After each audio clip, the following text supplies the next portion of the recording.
Olá, time! Hoje a gente vai estudar um pouquinho a respeito de estatística.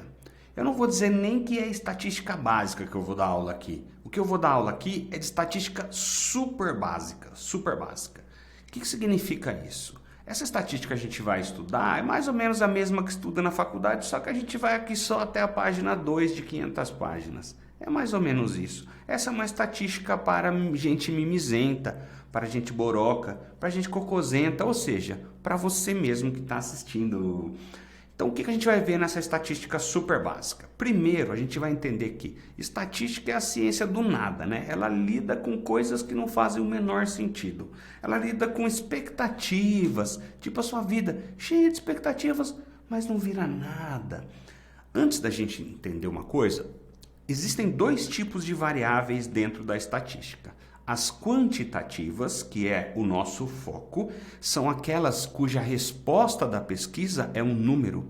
Então, são expressos em números. Tem um monte de pesquisa que eu posso fazer. Qual o número de filhos que você pretende ter? Qual o tamanho do seu calçado? O peso, que é uma pergunta que não se faz para ninguém.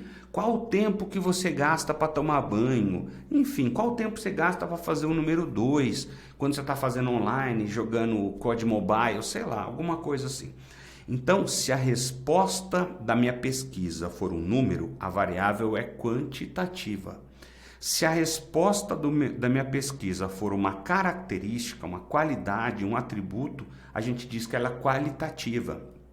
Por exemplo, o sexo, não é com que frequência faz, é parafuso ou porquinha, cor do cabelo, o meu, fui tirar a segunda via do RG, a moça perguntou a cor do meu cabelo, eu falei para ela, põe o que você quiser, põe verde. Marca de roupa. A variável qualitativa, ela é mais difícil de organizar. Por que ela é mais difícil de organizar? Porque quando a resposta é número, eu consigo colocar esses números em ordem crescente e decrescente. E sexo, como que eu vou fazer para organizar cor do cabelo, marca de roupa? Então, o nosso foco principal está na variável quantitativa, que mede número, cuja resposta é número. Ah, entendi. Então, a qualitativa não cai? Lógico que cai, arrombado. E mais, às vezes o Enem já conseguiu, por exemplo, transformar uma variável qualitativa em número. Exercício lindo. Ele transformou cor de sapato em número. Se o sapato fosse branco era 0, se o sapato fosse preto era 1. Transformou em número e fez um exercício, coisa mais linda do mundo. O nosso foco, portanto, vai ser na variável quantitativa, cuja resposta é um número. Dentro da variável quantitativa, existem, de novo, dois tipos de variáveis. Então, a gente está dentro da quantitativa, a gente vai abrir ela em dois tipos. Variável discreta é quando a resposta que você vai me dar obrigatoriamente é um número inteiro. Obrigatoriamente. Então, por exemplo, número de filhos que você pretende ter. 1,3 filhos, eu acho. O 1 ele vai nascer só 0,3, ou eu não vou gostar muito, não vou considerar ele muito meu filho. Então, não tem como. Número de filhos ou é 0, ou é 1, ou é 2, ou é 3. Número de filhos que seu pai tem. Não dá para ele ter pi filhos. Não tem como. Raiz de 5 mais 1 filhos ele tem. Batimentos cardíacos. Quantos batimentos cardíacos você teve no último minuto? Se teve 16,5, você morreu. Tá? Quantos vestibulares você pretende fazer? Alex, eu vou fazer só 6,5, porque a Unesp eu não vou para a segunda fase, então eu não posso contar ele como inteiro. Não resolve. Variável discreta é quando a resposta obrigatoriamente é um número. Agora eu vou te fazer uma pergunta que você não vai conseguir responder. A sua idade é uma variável discreta? Não é, arrombado. Não é. Eu sei que você está pensando assim, mas eu tenho 17, eu tenho 20, eu tenho 21. Não tem, a não ser que você esteja fazendo aniversário exatamente na hora que você está assistindo esse vídeo. A sua idade, ela não pula do 17 por 18. Cada dia que passa, você está um pouquinho mais próximo da sua morte. Cada dia que passa, você está um pouquinho mais velho. Ou seja, a sua idade hoje não é a mesma de ontem. Eu, por exemplo, agora estou com 21,33. Ontem eu estava com 21,30. Entenderam o que eu quero dizer? Idade não é uma variável discreta. A gente responde com preguiça, a gente não responde inteiro. Se não é discreta, é contínua. Variável contínua é quando a resposta pode ter vírgula. Não necessariamente precisa ter. Pode ter vírgula. Peso. Ah, mas eu tô pesando 60, eu falo 60. Porque você não tá de dieta, né, arrombado? Porque quando você tá de dieta, você fala assim, 60 e 300. Mas essa semana eu já fui para 59,800. Já perdi um pouquinho. Você usa a vírgula a seu favor. Idade, todo intervalo de tempo é uma variável contínua. Vamos lá de novo? Dentro da dois tipos. Qualitativa descreve característica, quantitativa descreve número, é essa que a gente estuda mais. Aí a quantitativa abre em duas, a discreta, que a resposta tem que ser um número inteiro, e a contínua, que a resposta tem que ser qualquer valor com vírgula ou não. Então essa é a diferença entre as duas variáveis. Uhul! Coleta e organização de dados. Como que eu organizo os dados? Será que eu fico bom grande aqui? Ó, não atrapalho. Nossa, ficou muito grande. Reduziu. Como que eu organizo dados numa pesquisa? Quando eu vou fazer, primeiro eu preciso decidir qual que é a pesquisa que eu vou fazer. Quantas pessoas eu vou entrevistar e qual a pesquisa que eu vou fazer. Dados brutos é simplesmente decidir a minha pesquisa, eu saio perguntando aleatoriamente e vou marcando essas informações. Então, é um conjunto de dados que ainda não foram organizados, obtidos após a coleta dos valores. Então, por exemplo, qual o número do seu calçado? Você que está assistindo, fala para mim o número do calçado. Tá, anotei aqui. Fala você agora. Você, otário aí que está assistindo. Isso. Agora você, virgem, fala para mim. Isso, anotei. Ó, rapidinho aqui, eu peguei o número do calçado de 20 pessoas que estão assistindo esse vídeo. Tá aqui, ó, do jeito que foi, ó. O primeiro corno falou 36, o segundo corno falou 42, o terceiro virgem falou 37 e assim foi embora. Com isso, eu coletei essa cacetada de dados. 1, 2, 3, 4, 5, 6, 7, 8, 9, 10, 11, 12, 13, 14, 15, 16, 17, 18, 19 e 20. Presta atenção que a pergunta foi qual o número do calçado.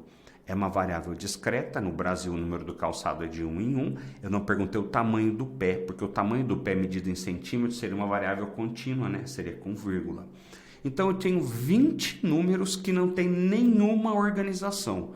Isso são dados brutos, eu simplesmente peguei esses dados, coletei. Agora a gente vai aprender como organizar. Tem várias maneiras, basicamente ou tabela ou gráfico. Vamos lá então. Roll é uma lista. Roll é importantíssimo. Eu pego esses dados que eu arrumei e organizo em ordem crescente. Isso é o roll. Ó. Primeiro termo do roll, segundo, terceiro, quarto, quinto, sexto, sétimo, oitavo, nono, décimo e 11º.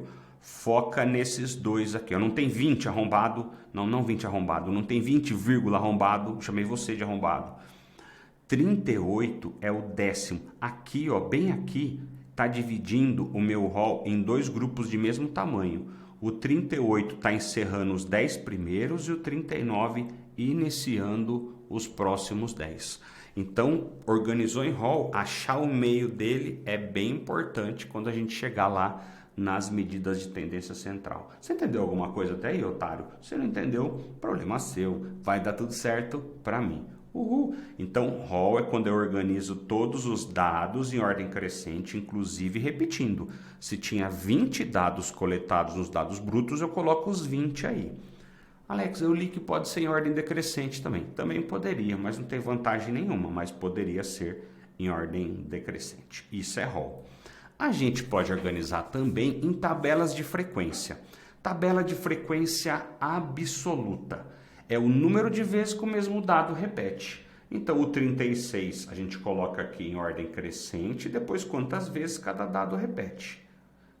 36 aparece 4 vezes, o 37 5 vezes, o 38 uma vez, o 39 uma vez, o 40 2 vezes, o 41 3. Alex, como que pode acontecer um exercício de tabela de frequência absoluta? Ele pode pedir qual o número médio do calçado. Se eu pedisse para você o número médio aqui, você faria esses números com esses pesos. Você usa o 36 4 vezes, porque são 20 pessoas. Então ficaria 36 vezes 4, mais 37 vezes 5, mais 38 vezes 1.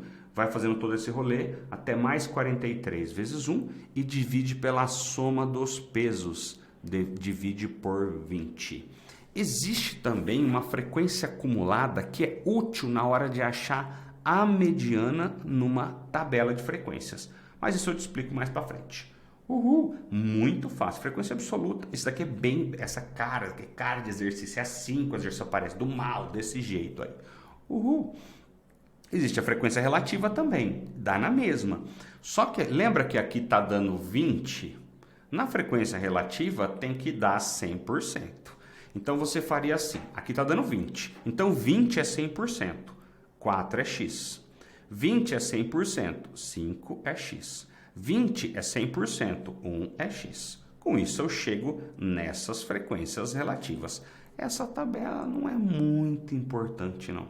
Essa tabela, buzina de avião e você tem uma coisa em comum, não serve para quase nada, tá? Então essa tabelinha aí não é muito importante, só lembrando que na soma das frequências relativas tem que dar 100%, na soma das frequências absolutas tem que dar o total de pessoas pesquisadas. Agora, eu poderia organizar essa caceta também num gráfico de pizza. Para que serve o gráfico de pizza? Para comer? Ah, eu quero a fatia do 37, que é a maior fatia. Não é para isso que serve. O gráfico de pizza, ele tem como objetivo fazer uma leitura visual das informações de maneira bem rápida. Observa o seguinte, o que pode perguntar em vestibular? Esse ângulo, segunda fase da Unesp, já perguntou esse ângulo aqui, ó. Qual que é o ângulo do setor circular que representa o 36? Bom, o ângulo do setor circular que representa o 36 é 20% de 360. Esse ângulo vai dar 72 graus. Qual que é o ângulo do setor circular que representa o 37, que seria esse ângulo aqui de abertura? 25%, ou seja, 1/4 de 360. Esse ângulo é 90, que é um ângulo reto. Pegar o 40, que é facinho, que até você consegue acompanhar. O 40 é 10%. Esse ângulo é 10% de 360. Pausa. Se você não consegue calcular 10% de 360, você está no lugar errado, parceiro. Você está no lugar errado. Vai cagar mole. Uhul! Então, o gráfico de pizza serve para isso. Já o gráfico de dispersão, que às vezes é de coluna, ele também é um jeito de apresentar para você, onde às vezes tem uma coluna aqui, ó. Ele diz que o 36 aparece 4 vezes, o 37 aparece 5 vezes, o 38 uma e assim por diante. Também é comum cair esse tipo de gráfico associado à média.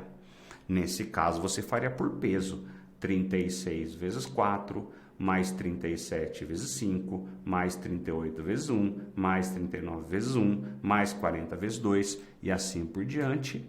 E dividiria por 20. Esse é o gráfico de dispersão, pode ser com ponto ou ainda pode ser com coluna. E tem um gráfico muito especial, raro de aparecer, que chama histograma, não é nome de exame. Ah, eu preciso fazer um histograma hoje de manhã, por isso que eu faltei na aula, fui fazer um histograma. Usa essa daí com seu professor de humanas que vai colar. Professor, desculpa, eu cheguei atrás na aula que eu fui fazer um histograma agora de manhã. Histograma é um nome de um gráfico onde uma coluna tem uma base larga que representa um intervalo. Nesse caso aqui, eu não tenho certeza do tamanho do calçado de ninguém. Eu sei o seguinte, existem 10 pessoas que calçam entre 36 e 38,5. Existem 6 pessoas que calçam entre 38,5 e 41. E existem 4 pessoas que calçam entre 41 e 43,5. Esse tipo de gráfico, ele é comum quando os valores que eu coleto são muito distantes uns dos outros. Então, em vez de eu montar uma coluna para cada valor, eu monto colunas por intervalos. É normal, por exemplo, se eu sair pesquisando o peso das pessoas, eu vou ouvir muitas respostas diferentes, não dá para eu fazer uma coluna para cada, aí eu organizo assim. Quem pesa de 45 a 50. Se esse é o seu caso, mano, na moral, morre, você não pesa pra nada. 45 a 50? Pare, isso é peso de boneca, cara, sério. Peso de boneca. 45 a 50. Tem que pesar 3 dígitos, pô. Mas enfim, eu poderia fazer de 5 em 5 quilos. 45 a 50, 50 a 55, 55 a 60. Aí eu colocaria as pessoas nesse intervalo. Desafio pra você. Como calcular a média num histograma, já que eu não sei o tamanho de ninguém? Nesse gráfico, a única coisa que eu tenho certeza é da quantidade de pessoas. Aqui tem 10, aqui tem 6 e aqui tem 4. Então tem 20 pessoas. Eu faço o seguinte para calcular a média, é o único jeito.